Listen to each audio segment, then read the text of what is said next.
దేవుని యొక్క పరిశుద్ధ లేఖనముల నుండి ఫిలిప్పీయులకు రాసిన పత్రిక 4వ అధ్యాయము 16వ వచనాన్ని చదువుకుందాం.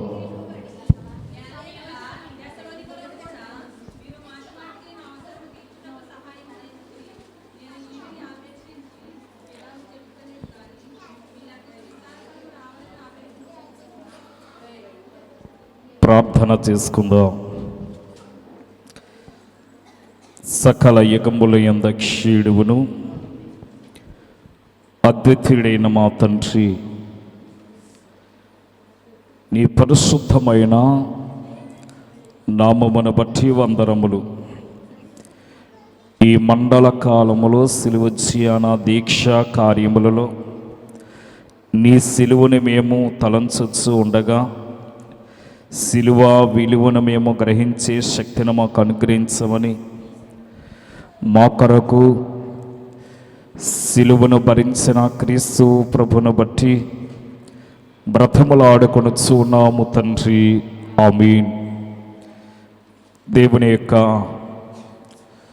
మహాకృపను బట్టి ఏర్పాటు చేయబడిన ఈ సిలువ ధ్యాన దీక్షా కార్యములో ఏకీవించిన మనకెల్లరకును మన ప్రభువును రక్షకుడైన యేసు క్రీస్తు యొక్క దివ్యనామమున మీకు శుభములు కలుగునుగాక. ఆమీన్. నేటి దినాన చదవబడిన వాక్య లేఖనములలో ఈ లూకా సువార్త 21వ అధ్యాయములో మనము 4వ వచనాన్ని చదివిన వారమై ఉన్నాము.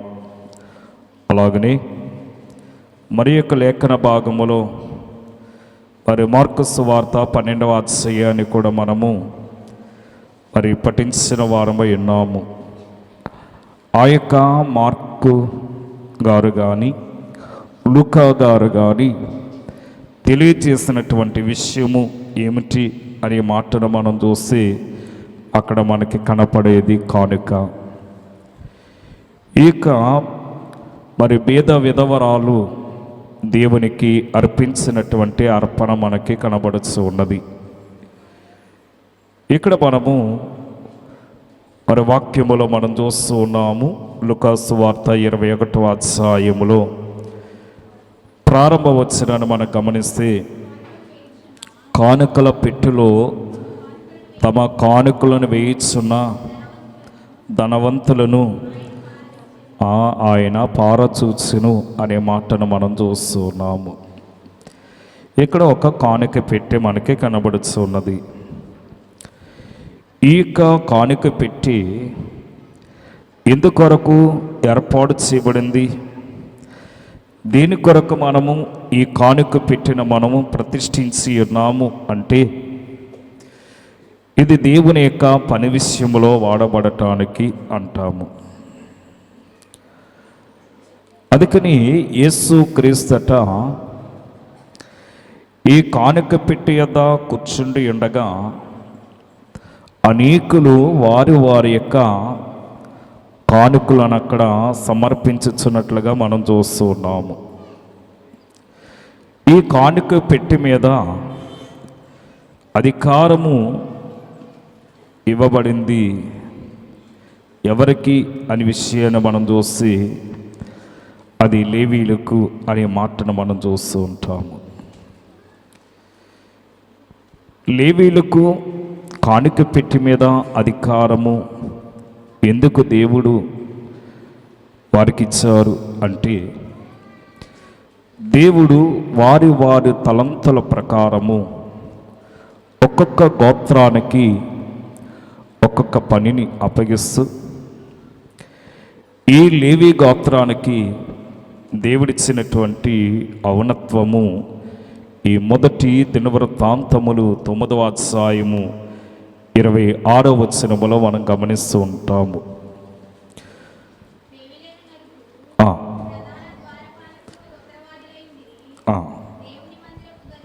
దేవుని మందిరపు గదుల మీదను బొక్కసముల మీదను ఆ లేవీలు ఉంచబడి ఉండిరి. కనుక ఇక్కడ లేవీయులను మాత్రమే ఏర్పాటు చేసినట్లుగా మనం చూస్తున్నాము. అందుకే ఈ యొక్క లేఖన భాగంలో దేవుడు ఆ యొక్క కానుక పెట్టి వద్ద దేవుని కుమారుడైన యేసు క్రీస్తు ఆ కానుక పెట్టును ఆయన గమనిస్తూ ఉంటే ఈ బీద విధవరాలు దేవునికి అర్పణను ఇచ్చిందట. చాలామంది నిరుపేద స్థితిలో ఉన్నవారున్నారు, ధనికులైన వారున్నారు. వారు తీసుకొచ్చినటువంటి అర్పణ దేవుడు అంగీకరిస్తూ ఉన్నాడు. కానీ ఇక్కడ కలిగిన వారు కలిమి కొలది, వారు ప్రీతి కొలది వారికి ఇస్తూ ఉన్నారట. అది అపుస్తుడైనటువంటి పౌలు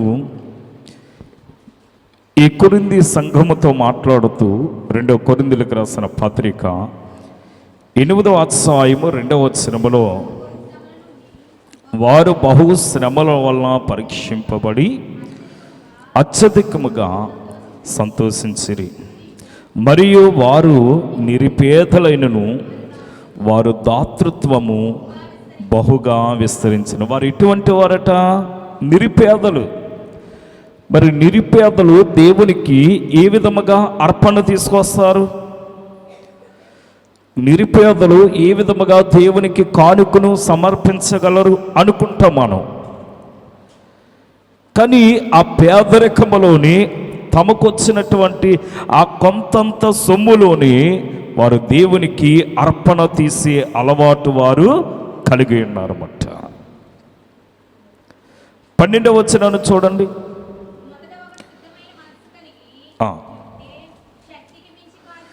శక్తికి మించి కాదు కానీ కలిమి కొలది ఇచ్చినది ప్రీతికరమగును. కలిమి కొలది, తనకొచ్చి కొలది దేవునికి ఇవ్వటాన్ని బట్టి అతడు ఆశీర్వదింపబడుతూ ఉంటాడు.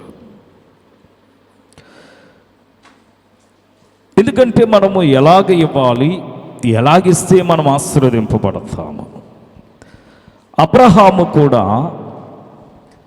అబ్రహాము కూడా దేవునికి అర్పణ ఇచ్చాడు. మెల్కీషెదెకు దశమ భాగములను సమర్పించాడు. అందుకే దేవుడు అబ్రహాముతో చెప్పిన మాటను బట్టి అబ్రహాము ఏమీ లేకుండగా బయలుదేరి దేవుని కృపను బట్టి అతడు అత్యధికముగా ఆశీర్వదింపబడ్డాడని ఆదికాండము 12వ అధ్యాయంలో మనం చూస్తూ ఉంటాం. కానీ దేవునికి ఇవ్వటాన్ని బట్టి వారు దీవింపబడచ్చు, ఆశీర్వదింపబడచ్చు ఉండటాన్ని బట్టి ఆ దేవుని మాట వినుటను బట్టి వారికి కలిగినటువంటి ఔన్నత్వాన్ని బట్టి వారు సంతోషించారు. ఈవేళ మనం దేవునికి ఇవ్వటాన్ని బట్టి మనము ఆశీర్వదింపబడతామనే విషయాన్ని మనం గ్రహించాలి. మొదటిగా ఓ పాస్టర్ గారు చెప్పుకొస్తున్నారు, అయ్యా నేను ఒక గృహాన్ని దర్శిస్తూ ఉంటాను. వారు ప్రతి ఆదివారము మా యొక్క దేవాలయానికి వస్తూ ఉంటారు, మా సంఘ బిడ్డలు.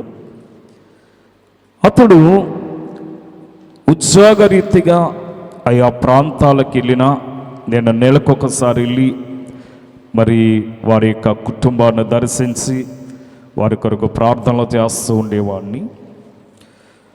ఆయన రిటైర్మెంట్ అయిపోయిన తర్వాత ఆయనకు కొంత సొమ్ము వచ్చింది. ఇంచుమించు ఒక 20 లక్షల వరకు ఆయనకి ఆ యొక్క రిటైర్మెంట్ అయిపోయిన తర్వాత ఆయనకి ఫండ్ వచ్చింది. అప్పుడు ఆయన నన్ను పిలిచి, అయ్యగారు మరి నాకు ఇంత వచ్చింది, దాంట్లో 10వ భాగము దేవునికి ఇచ్చేయాలి కనుక మీరు వచ్చి ప్రార్థన చేయండి, 10వ భాగం ఇచ్చేస్తాను అన్నాడట. అంటే 20 లక్షలకి 10వ భాగం ఎంత?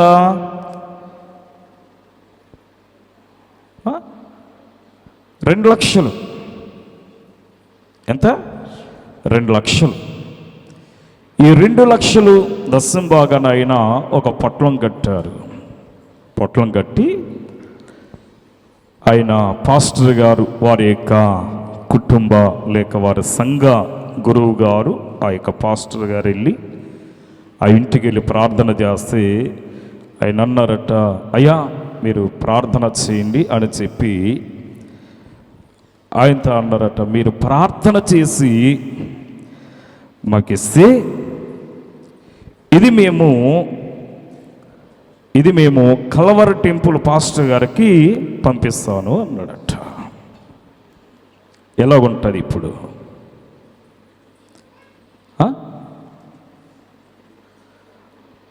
ఆన్లైన్ సేవ కావాలా, ఆఫ్లైన్ సేవ కావాలా? మనకి ఇంటికి వచ్చి ప్రార్థన చేసే సేవకుడు కావాలా, టీవీలో కనబడి బోధించే పాదిరి గారు కావాలా? ఈయన మనస్సులో బాధపడ్డాడట, కానీ వెంటనే ప్రార్థన చేసి తిరిగి ఇచ్చేసాడట. ఇచ్చేసి ఈయన ఇంటికి వెళ్ళిపోయాడు. తర్వాత ఆయన యొక్క మరి పాస్టర్ గారితో బాగా స్నేహంగా ఉన్న ఆయనతో చెప్పుకొచ్చాడట ఈ విషయం, ఇలా జరిగింది ఇది విషయం అని. ఈవేళ నేటి పరిస్థితుల్లో కూడా చాలామంది అటువంటి వారు ఉన్నారు. మీ కొరకు నిత్యము ప్రార్థన చేసే పాదిరి గారు మీరు ఎక్కడికి వెళ్తే అక్కడికి వచ్చి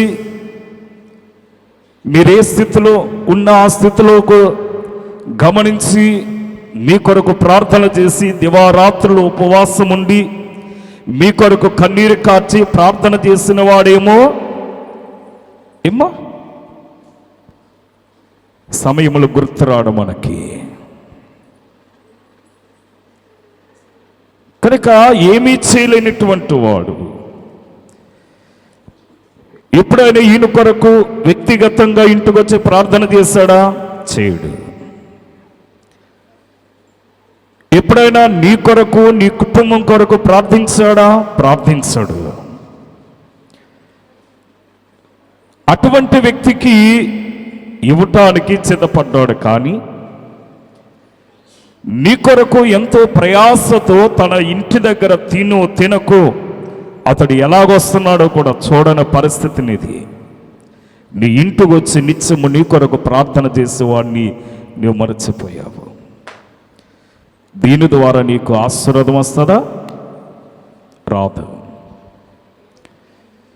నీవిచ్చావని ఏమైనా ఆ పెద్ద మనిషి ఏమైనా చెప్పుకొస్తాడా? చెప్పడు. నువ్వు పంపించినటువంటి ఈ ఫోన్పేలో కానీ గూగుల్ పేలో కానీ బ్యాంక్ అకౌంట్ ద్వారా కానీ నువ్వు పంపిన నీ అకౌంట్ చూస్తాడా? చూడడు. చూడవలసిన అవసరత కూడా లేదు. నీలాంటి వాళ్ళు 90 మంది 100 మంది ఉంటారు, నిన్నెక్కడ పట్టించుకుంటాడు? ఈవేళ విశ్వాస యొక్క పరిస్థితి కూడా అలాగే తయారైపోయింది. ఈవేళ విశ్వాసము అనగా తన యాజకుడి మీద ఉన్న అభిమానాన్ని మరచిపోయి ఆత్మీయతలను మరచిపోయి అనగా మనము పైనున్న డాంబికమైనటువంటి గంభీరమైనటువంటి ఆ స్థితిని మనం చూసి మన స్థితిని మనము మైమరిచిపోతూ ఉన్నాము నేటి దినాల్లో. అయితే ఇక్కడ మనం గమనించినట్లయితే మనము దేవునికి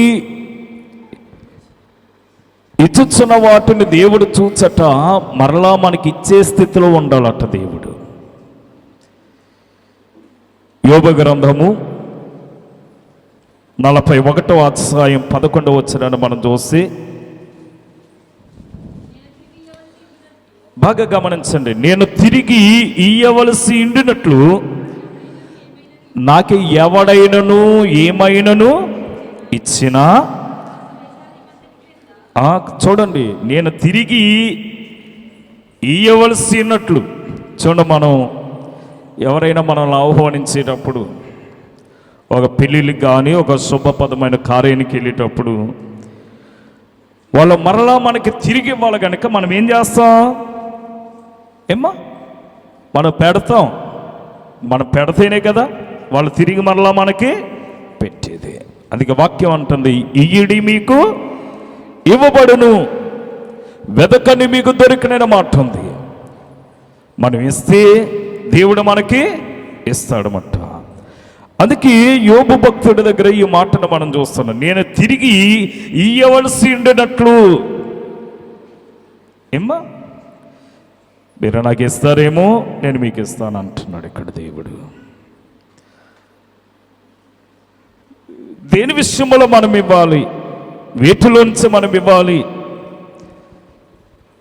ఈవేళ మనము ఈ 2 కొరింథీయులకు రాసిన పత్రికలో మనం చూస్తున్నాము, మాసిదోనియా సంఘ విశ్వాసులు మనం చూస్తాము. ఇంకా మనం గమనించినట్లయితే, ఇంకా మనము ఈ లేఖన భాగాల్ని మనం పఠించినట్లయితే, ఈ అపొస్తలుల కార్యములో ఈ 11వ అధ్యాయము 29వ వచనములో ఉన్నటువంటి, అప్పుడు శిష్యులలో ప్రతివాడును తన తన శక్తి కొలది యోధయలో కాపురమున్న సహోదరులకు సహాయము పంపుటకు నిశ్చయించుకునేను. వారు శక్తి కొలది ఇవ్వటానికి వారు నిర్ణయించుకున్నారట, నిశ్చయించుకున్నారట దేవుని యొక్క కార్య విషయములలో. దేవునికి ఇవ్వటాన్ని బట్టి వారికి ఆశీర్వాదం ఉందని వారు గ్రహించారు గనుక. అయితే మనం దశంభాగము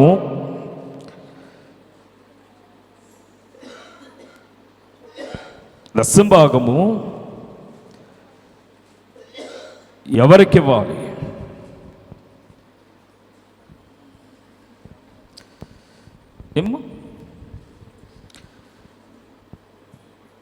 చూడండి, సంఖ్యాకాండంలో మనం చూసి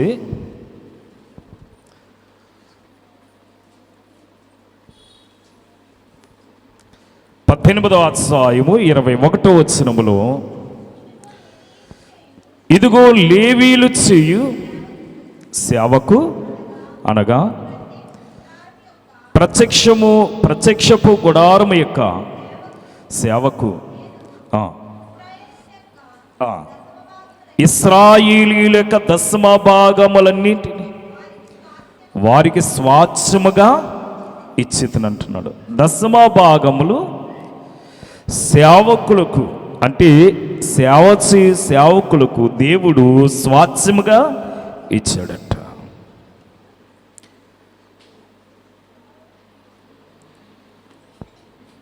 దశమ భాగములన్నిటిని కూడా దేవుడు తన యొక్క సేవకులకు సేవా కార్యక్రమం విషయంలో వాడబడటానికి దేవుడు వారికి అప్పగించాడు. ఏ విషయంలో మనం ఇవ్వాలి అంటే, ఉద్యోగం చేస్తేనే ఇవ్వాలా? మరి ఉద్యోగం చేయని వారు కోట్లాది మంది ఉన్నారు కదా, వాళ్ళ పరిస్థితి ఏమిటి? వాళ్ళు చేస్తున్న ప్రతి పనిలోని కూడా, నువ్వు కూలి పని చేస్తున్నావా, నీ కూలి పనిలో వచ్చిన ప్రతి రాబడిలో ప్రతి పైసా కూడా దేవునికి ఇవ్వాలి. ఈ లేవి కాండంలో 27వ అధ్యాయాన్ని మనం గమనిస్తే 30వ వచనం నుండి 33వ వచనం వరకు మనము చదువుకుంటే, అక్కడ అంటున్నాడు కదా, భూధాన్యములలోనేమి వృక్ష ఫలములలోనేమి భూఫలములన్నిటిలో, బాగా గమనించండి, భూఫలములన్నిటిలో 10వ భాగము దేవుని సొమ్మది. భూఫలములన్నిటిలో, వృక్ష ఫలములన్నిటిలో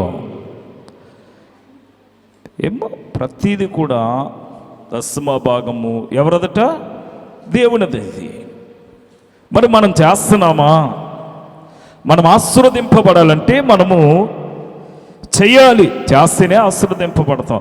అబ్రహాము అంతలాగా ఆశీర్వదింపబడ్డాడంటే కారణం ఏమిటి? అబ్రహాము దేవునికి ఇస్తున్నాడు. అందుకే దేవుడు అబ్రహాముని వెండి బంగారములు పశువులు కలిగి బహుధనవంతుడిగా ఆశీర్వదించాడు.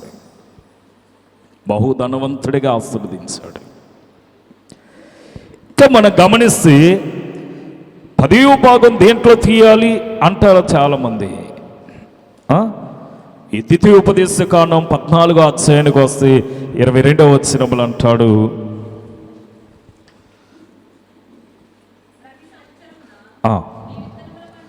చూడండి, ఏదో ఒకసారి చేను కొనేటప్పుడు పంటలో దశంభాగం చేస్తారు కొంతమంది, చేను కొనేటప్పుడు అంతే. ఇంకా మరలా ఎప్పుడు దేవుని సన్నిధిలో అర్పణ కనపడదిక్క. కానీ ఇక్కడేమనుంది? ప్రతి సంవత్సరము కూడా నీ విత్తనములలో, నువ్వు చల్లుచున్న విత్తనములలో దశమ భాగము, ఇక ఆలస్యం చేయకుండా, వెనక చూడకుండా, ఎవరిని ఆలోచించకుండా దాన్ని వేరు చేయాలి. దశమ భాగాన్ని వెంటనే నీ పంటలో వచ్చిన భాగంలో వెంటనే దశమ భాగం ముందు వేరు చేసేయాలట. మనం ఏం చేస్తామో తెలుసా? ముందు మూటలు కట్టేసి అమ్మేసిన తర్వాత అప్పుడు మనం తీస్తాం. వాక్యం ఏమంటుంది? నిశ్చయముగా ఇక ఆలస్యం చేయకుండా ముందు నీ యొక్క పంటలో పండిన వాటిలో నువ్వు తీసేయాలి. ఇంకా చదవండి కిందకి.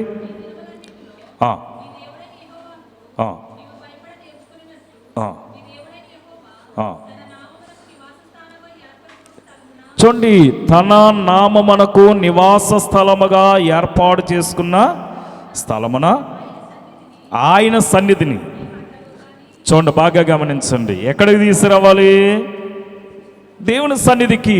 నీ పంటలో కానీ, నీ ద్రాక్ష రసములో కానీ, నీ నూనెలో కానీ, ఏమంటున్నాడు మరలా ఇక్కడ? 10వ భాగాన్ని నీ పశువులలో కానీ, గొర్రె మేకలలో కానీ తొలుచుల వాటిని తినాలి, తీసుకురావాలి కూడా. చూడండి, చాలామందిని మనం చూస్తాం, కొన్ని ప్రాంతాల్లో మనం చూస్తాం, దీన్ని కోత పండుగ అంటారు కొంతమంది. ఈ పండుగ కోత పండుగ. దైవజనుడు దేవదాసయ్య గారు మనకి ఫిబ్రవరి నెలలో కానుకల పండుగని ఏర్పాటు చేశారు. ఇటీవల కాలం నేను ఒక ఫోటో చూశాను. ఓ ప్రక్కని కానుకల పండుగని పెద్ద కేక్ కొట్టి పెట్టారు. ఆ తర్వాత వారు పొలములో పండినటువంటి కాయగూరలు, పొలంలో పండినటువంటి ప్రతీది కూడా తీసుకొచ్చి మూటలుగా కట్టి వాళ్ళు పెట్టారు. ప్రతి కాయగూరలు కూడా వాళ్ళు జెండాల్లాగా కట్టుకొచ్చారు. కొన్ని సంఘాల్లో కూడా వారి యొక్క తోటలో పండినటువంటి కాయగూరలు తాళ్ళు కింద కట్టి దేవాలయంలో ఏలాడదీస్తూ ఉంటారు. అందుకని ఇక్కడ మనం చూస్తున్నాము, వృక్ష ఫలములలో భూధాన్యములలో అనుంది కనుక ఆ పనిని వారు చేస్తూ ఉన్నారు. ఇంకా దీంట్లో మనం ఇవ్వాలి అని మనం చూసి ఈ నెహెమ్యా గ్రంథములో 10వ అధ్యాయం 37వ వచనానికి వస్తే,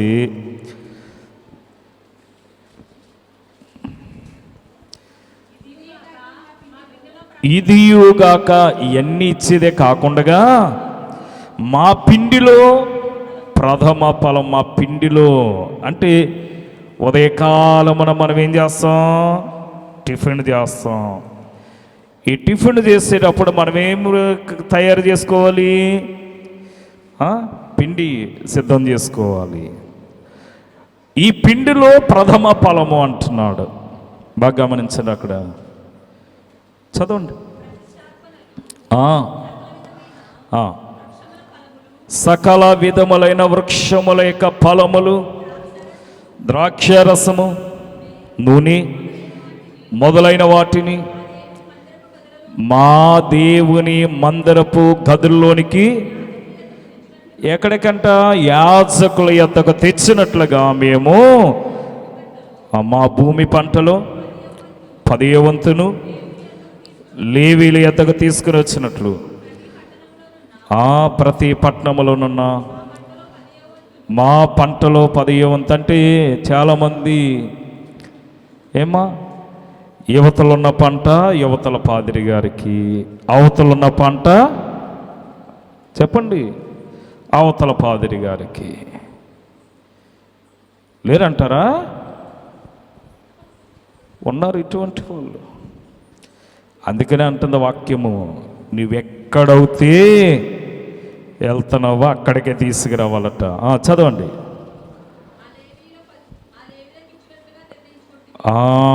కనుక మేము దేవునికి తీసుకొచ్చి దేవునికి ఇచ్చినట్లుగా మేము నిర్ణయించుకున్నాము అంటున్నాడు. ఎక్కడో రాజమండ్రిలో పొలం ఉండొచ్చు, రాజమండ్రిలో పొలం ఉన్న దాన్ని అమ్మేది ఎక్కడికి రావాలి?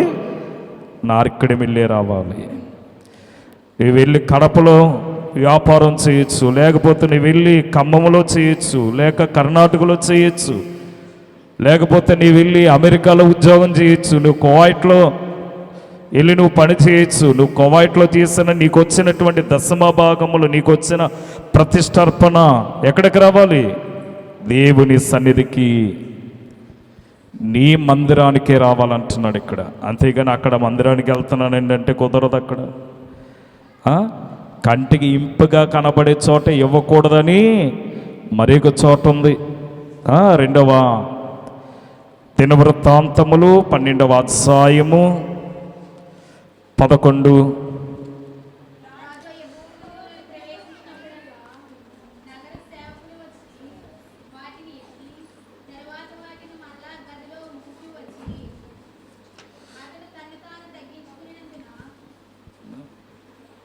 వచ్చు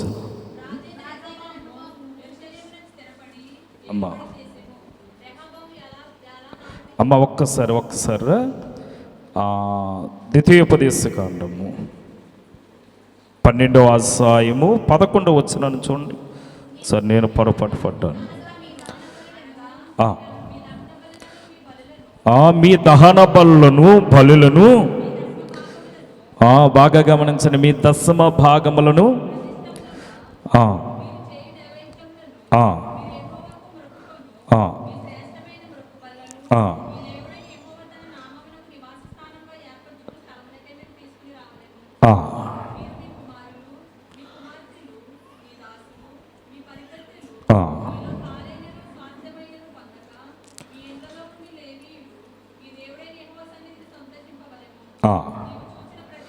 బాగా గమనించండి, అండర్లైన్ చేసుకోండి మీ బైబిల్లో. మీరు చూసిన ప్రతి స్థలమున,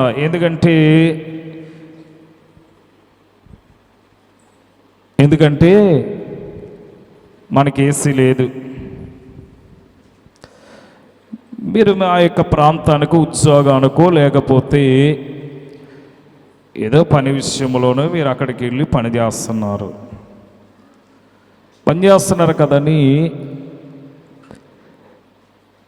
మీరు అక్కడ ఆ యొక్క మందిరము లేకపోతే అక్కడ చాలా చూడముచ్చటగా అందంగా ఉంది కదని మీ అక్కడ ఇవ్వటానికి వీలు లేదట. అందుకే ఏమంటున్నాడు? మీరు చూసిన ప్రతి స్థలమున మీ దహన బలులను అర్పింపకూడదు సుమి అంటున్నాడు. మీ దహన బలు అక్కడ ఇవ్వకూడదట. మరి అక్కడ ఇవ్వకపోతే మనకి పేరు రాదు కదా. మరి మన పేరు 1కి 10 సార్లు చదవాలి కదా. మరి చదివించుకునే అలవాటు మనకుంటే దానివల్ల ప్రయోజనం లేదు, ఉందంటారా? మరి మీకు కనపడే చోటల్లా అని ఉంది అక్కడ. మీకు కనపడే చోటల్లాగా మీ యొక్క దశమ భాగాలు ఇవ్వకూడదు. చాలామంది అనుకుంటారు, ఈ పాదరికి ఇచ్చేదేంటి? వేరొకటికి ఇస్తున్నా. నువ్వు ఇస్తే అది దానివల్ల నీకు ఆశీర్వాదం రాదు. నీవే మందిరానికి వస్తున్నావో, ఏ మందిరంలో అయితే నీవు నీ కొరకు నీ యాజకుడు ప్రార్థన చేస్తున్నాడో అక్కడికి నీ దశం బాగా రావాలి సుమి. అక్కడే నీవు దశం భాగం ఇవ్వాలి. అక్కడే నీ ప్రతిష్టార్పణలు తీసుకురావాలి. నీవు ఆశీర్వదింపబడే కొలది. అంతేగాని ఉండేది ఒక చోట ఇచ్చేది ఇంకో చోట అయితే దీవెని ఏమొస్తుందండి? మనమేమి ఆశీర్వదింపబడతాం, మనమేమి దేవుని దీవెనలో పొందుకుంటాము. వాక్యం అంటుంది, నేను చెప్పేది కాదు, వాక్యం అంటుంది. కనపడి ప్రతి చోట నీ దశమ భాగాలు చెల్లించకూడదట. నీ కొరకు నిత్యము కన్నీటి ప్రార్థనలు చేసి, నీ కొరకు దివారాత్రులు ప్రార్థించినటువంటి నీ సంఘ గురువుల యొద్దకి దాన్ని తీసుకురావాలి. అలాగని చెప్పి బయట సంఘస్థులు నా దగ్గరికి తీసుకురమ్మని నేను ఇప్పుడు అడగను.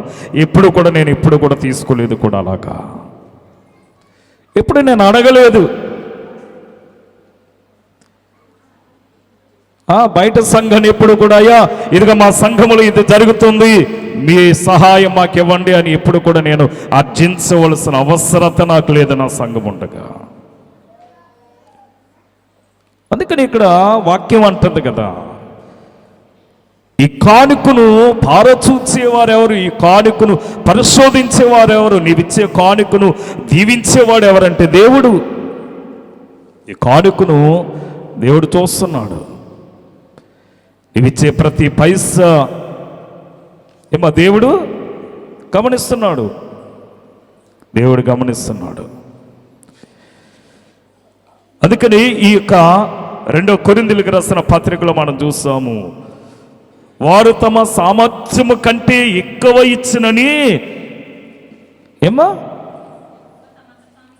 తమంతడిగా తామే ఇచ్చినని నీకు సాక్ష్యం ఇస్తున్నానయ్యా అంటున్నాడు. అక్కడ వారు ఒక పూట తింటే మరి ఒక పూట తినటానికి తిండి లేని పరిస్థితి వారిది. అటువంటి పరిస్థితుల్లోనూ కూడా ఆ సంఘము దేవునికి ఇవ్వటానికి ముందుకు వచ్చింది. దేవుడు వారిని ఆశీర్వదించాడు, దేవుడు వారిని దీవించాడు. ఈవేళ దేవుడు నిన్ను దీవించాలంటే వాక్యం అంటుంది, నిన్ను అప్పిచ్చేవాడిగా చేస్తారు కానీ అప్పు పుచ్చుకునేవాడిగా చేయనంటుంది. ఆయన చెప్పినట్లు చేస్తే ఆయన చెప్పినట్లు నువ్వు చేసినట్లయితే నీవు అన్ని దీవెనలు పొందుకుంటావు. ఆ కాలంలో అపొస్తలుల యొక్క పాదముల ఎద్దకు వారు డబ్బుని తీసుకొచ్చినట్లుగా అపొస్తలుల కార్యములు 4వ అధ్యాయము 34వ వచనములోని కూడా మనం గమనిస్తాం. ఆ లేఖన భాగాల్లో చూడండి, చాలా మంది పొలములు ఇళ్ళులు కలిగిన వారు వాటిని అమ్మిన వెల తెచ్చి అపొస్తలుల పాదముల యొద్ద పెట్టుచూ వచ్చినట. వాళ్ళు అమ్మినటువంటి సొమ్ము తీసుకొచ్చి అపొస్తలుల దగ్గర పెట్టేవారట. అంటే అమ్మి దాంట్లోని కూడా వారు దేవునికి అర్పణ తీసుకొచ్చారు. కొనే వాటి విషయంలోనే తీసుకొచ్చారు, అమ్మే వాటి విషయంలోనే కూడా తీసుకొచ్చారట. మరి మన ఏ విషయంలో మనం దేవుని యొక్క ఆశీర్వాదాలు మనం పొందుకుంటాం, ఏ విషయంలో మనం ఆశీర్వాదాలు పొందుకోవటానికి మనకి ఏ మార్గము అనుకూలమైన మార్గమైందో మనకి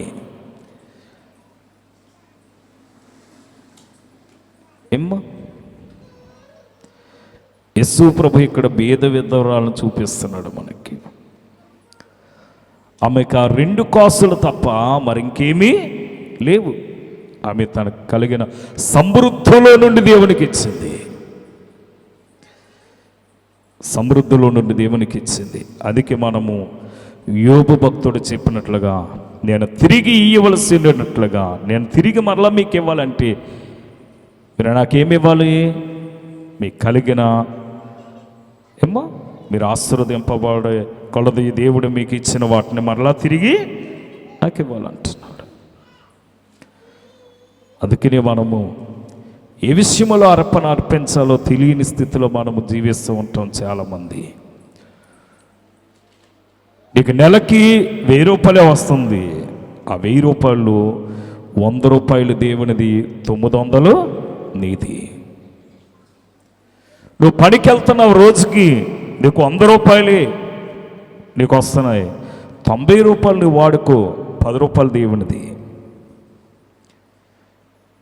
ఇలాగ ఎప్పుడైతే మనం దేవునికి ఇస్తామో దేవుడు మనల్ని బహుగా ఆశీర్వదిస్తాడు. అందుకే నాకు ఇచ్చి నన్ను శోధించండి. మనం ఇవ్వలేనప్పుడు దేవుని ఎలా శోధిస్తాం? మనం ఇవ్వాలి, ఇచ్చి మనం దేవుని శోధించాలి. చాలామంది ఏ విషయంలో ఇవ్వాలో తెలియని స్థితిలో చాలామంది ఉన్నారు.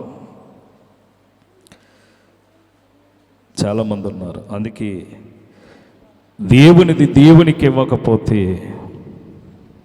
ఏమో ఏం చేస్తారట, మనము వ్యర్థమైన వాటికి ఇవ్వాల్సి వస్తుందట. మన సంపాదన అంతా కూడా సిల్లు సంచులో వేసినట్లు అయిపోద్దట. ఎంత కష్టపడినా సరే అభివృద్ధి కనపడదు, ఆశీర్వాదం ఉండదు మనకి. కనుక మనం దేవుని విషయంలో మనం ఏం చేయాలి? వాక్యాన్ని చదవాలి, వాక్యానుసారంగా మన దేవునికి ఇవ్వాలి. అలాగ మనం దేవునిది దేవునికి ఇచ్చి ఆశీర్వదింపబడాలి. అబ్రహాము దేవునికి ఇచ్చాడు, ఆశీర్వదింపబడ్డాడు. ఆది తల్లిదండ్రులైనటువంటి ఆదామవ్వలు చెప్పిన మాటను బట్టి తన గర్భాన పుట్టినటువంటి కుమారులు కయ్యేను, హేబేలు కూడా దేవునికి అర్పణలు తెచ్చారు. తేకుండా లేరు, వాళ్ళు అర్పణ తీసుకొచ్చారు. హేబేలు తన మందలో క్రొవ్విన వాటిని, బలిసిన వాటిని, మచ్చలేనటువంటి వాటిని తీసుకొచ్చి దేవునికి ఇస్తే కయ్యేనట ఆ పొల్లు పొట్టంతా మూటగట్టేశాడట. ఈ పొల్లు పొట్టు అంటే దాన్ని మోసులు చేయలేదు, దాన్ని ఎగరేయలేదు. ఎగరవేయకుండా మీరు అలాగే ఉంచారనుకోండి, మీరు 10 బస్తాలు అవుతుంది అన్నది 20 బస్తాల కింద కనిపిస్తుంది, మూటలు కట్టేస్తే. అలాగ మూటలు కట్టుకుని వచ్చి దొంతర్లుగా పేర్చేశాడట కయ్యేను. కానీ దేవుడు హేబేలు యొక్క అర్పణను లక్ష్యపెట్టాడు, కయ్యేను యొక్క అర్పణ లక్ష్య పెట్టలేదు దేవుడు. నీవిచ్చే భాగముల విషయములో నీవు తీసుకొచ్చే ఆ యొక్క భూఫలముల్లో కానీ, వృక్ష ఫలముల్లో కానీ, నూనెలో కానీ, పిండిలో కానీ, ఏ విషయములైనా సరే నువ్వు తీసుకొచ్చేటప్పుడు దేవునికి యథార్థముగా నీవు దేవునికి చెల్లించినట్లయితే నీవు ఆశీర్వదింపబడతావు. అంతేగాని ఆయనకి ఇంత ఇవ్వాలా, ఈయనకివ్వాలా, ఆయన మా కొరకు ప్రార్థన చేస్తాడు అని అట్టుకెళ్ళి మనము భాగాలు చేస్తామనుకోండి, మనకు ఆశీర్వాదం ఏమీ రాదమంట. ఖచ్చితంగా తెలియజేస్తున్నాను, ఇక ఆశీర్వాదం రాదది. అందుకని వాక్యం ఏమంది? నీవు కనపడే ప్రతి చోట నీ దహన బలులు కానీ, నీ సమాధాన బలులు కానీ, నీ మొక్కుబడి కానుకలు కానీ, నీ దశమ భాగములు కానీ ఎక్కడా చెల్లించకూడదు.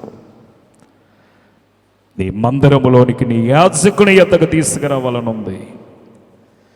అలాగ మనం దేవునికి అర్పణలు తీసుకురావాలి. మన దేవునికి అలాగ చెల్లించినట్లయితే దేవుడు మనల్ని ఇంకా దీవిస్తాడు, దేవుడు మనల్ని ఆశీర్వదిస్తాడు. ఇవి కాదు. బైబిల్ గ్రంథంలో మనం చూస్తాం, ఆనాడు వారట వెండి బంగారములు దేవునికి అర్పణలుగా తెచ్చిచ్చారట. వెండి బంగారములు. నేను పేరు చెప్పనులేండి. కావుడ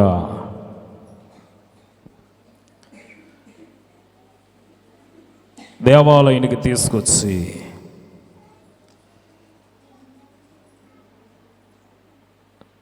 ఒక పొట్లం కట్టుకొచ్చి, అయ్యగారు ఇది మీ కొరకే ప్రార్థన చేయండి అంది. తెరా చూస్తే చైనమట్ట తిరిగి ఇచ్చేసాను. ఆవిడ ధరించుకుంటూనే ఉంది ఇప్పటికీ. ఇచ్చేసింది కదా, ఇంత ఇచ్చేసుకుంటే నాకు రాదా ఏమ్మా? మరొక ఆవిడ ఇంచుమించు ఒక 3 నెలలు అవుతుందేమో, పాస్టమ్మ గారికి ప్రార్థన చేస్తుంటే చెవిలీలు తీసి చేతిలో పెట్టేశారు. అమ్మ ఇవి మీకే, నాకు వద్దక నేను పెట్టుకొని అంది. తెచ్చేస్తే ఆవిడే కదా స్వయంగా ఇచ్చారు కదా. ఇచ్చేసేటప్పుడు మరి మేమెందుకు? మరలా వెంటనే కళ్ళు తెరిసేటప్పుడు చేతిలో ఇవి ఉన్నాయి. అమ్మ తీయకూడదు, ఇవి నువ్వే పెట్టేసుకుని, నేను ప్రార్థన చేస్తాను, నువ్వు నాకు ఇచ్చావు, నేను తీసుకున్నాను, మరలా ప్రార్థన చేసి నీకే చేస్తాను, నువ్వు పెట్టుకొని ఇచ్చేసాను. ఇది మనం తీసేసుకుంటే నేను మాకు కొంచెం కలిసి వస్తుంది కదా. నాకు ఇచ్చిన సైన్ ఇంచుమించు ఒక 4.5 ఎంత ఉంటుంది బరువు. అది ఆయన 5 కేజీ 5 కాసులు ఎంతో చేయించాడు ఆయన. అయిపోయింది, బహుకాలం అయిపోయింది. తీరా నేను తీసుకోలేదని ఆవిడేం చేస్తుందో తెలుసా? మా పెద్దయ్యకి ఇస్తే తీసుకుంటలేదు, మా పెద్దయ్య వద్దంటున్నాడు అని అట్టుకెళ్ళి ఎక్కడ వేయాలో అక్కడే వేసి వచ్చేసింది. ఏమ్మా ఎందుకు? మరి మేము తీసుకోలేదు కనుక. ఎందుకు చెప్తున్నానంటే, ఆ కాలములో వారు వెండి బంగారములు కూడా దేవునికి ఇచ్చారు కనుక, వాళ్ళకి తెలుసు కనుక వాళ్ళు దేవునికి ఇవ్వాలని ఒక ఆలోచన వారు గతంలో వారు క్రీస్తును ధరించక ముందు వారు అలవాటు కలిగిన వారై ఉన్నారు కనుక దాన్ని తీసుకొచ్చారు వాళ్ళు. అందుకనే మనము దేవునికి ఇస్తే దేవుడు మనల్ని ఇంకా ఆశీర్వదిస్తాడు. అటు ఆశీర్వాదాలు మనం పొందుకోవాలనుకునేటప్పుడు మనం దేవునికి ఇవ్వాలంటే ధన్యత దీవెన ప్రభు మనకు అనుగ్రహించును గాక. ఆమేన్. కృపానిధివైన మా తండ్రి, వినిన వాక్యమును నీ బిడ్డల తమంతరంగములో పదులం చేసుకునే ధన్యత నిమ్మని యేసు నామములో వేడుకొనుచున్నాము తండ్రి. ఆమేన్. మరణాత.